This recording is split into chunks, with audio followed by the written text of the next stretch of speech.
morning and welcome to Carmen Creek Golf Course. My name is Ryan Kingston. I'm the CPGA head golf professional. This week's swing tip, we're going to be talking about the grip. Now, keep in mind that I'm a right-handed golfer, and the grip, the various grips that I'll be showing you are based on how I would put my hands on the club as a right-handed golfer. I'm not neglecting the left-handed golfers out there. You're plentiful, and everything that I'm doing for right-handed golfers, you would just do the opposite. The opposite hand would be on top. So anytime I say left hand on top is a right-handed golfer, the left-handed golfers would have their right hand on top. So when I take my grip, and there's three different kinds, we'll talk about all three of them, folks. The first thing I do is as a right-handed golfer, I take my left hand, I put it at the top of the golf club. I give myself about a half an inch from the top. I don't go right up to the top of the grip like this. I give myself about a half an inch. I got the thumb pointed down the shaft. It's very important to note that this V that I create with my index finger and my thumb, I want that V pointing at my right shoulder. Very important.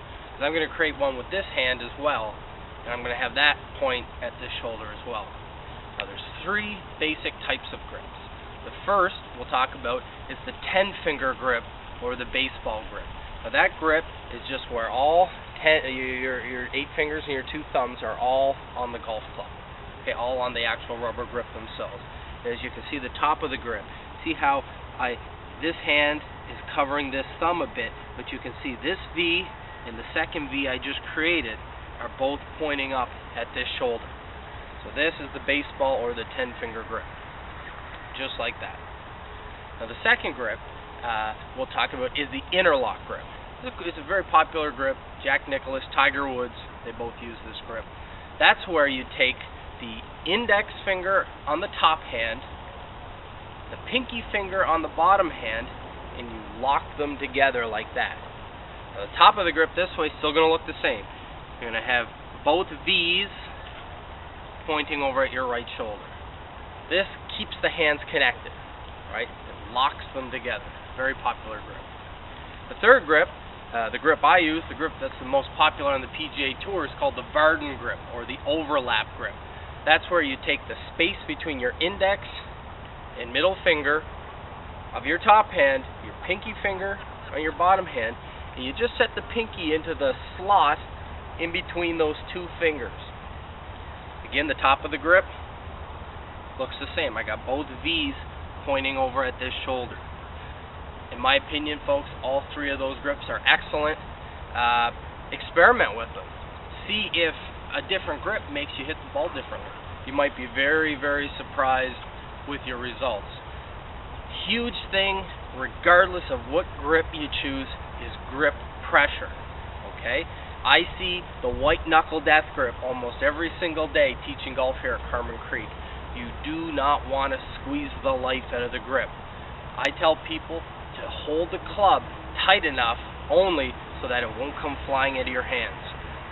If you look at a scale of 1 to 10, 1 being very light, falling out of my hands, 10 being the white knuckle death grip, you want like 4 or 5. Okay?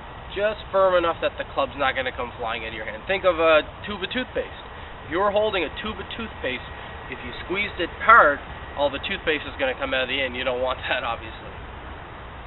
Think about your grip, folks. It's our only connection with the golf club. It's so important. A lot of people have improper golf grips.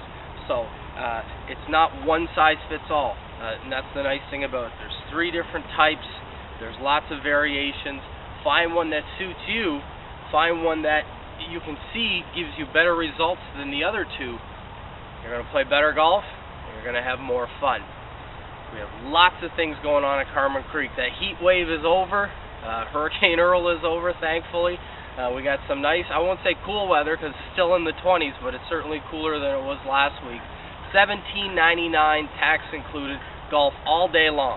It's a day pass. You can play 10 9-hole rounds or 1 9-hole round. You choose. You also get your name in for a 2011 golf membership. You get a ballot in for the draw. You can have a free 15-minute assessment with myself. Lots of things going on. We've got a rain date for cross-country golf It's going to be a 5 p.m. shotgun this Saturday afternoon, so that's September 11th. On another note, I'd like to welcome Johan Chion to the staff here at Carmen Creek.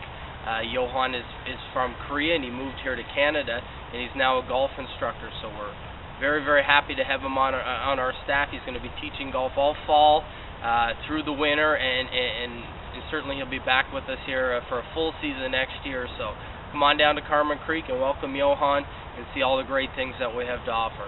Thank you, and we'll talk to everybody next week.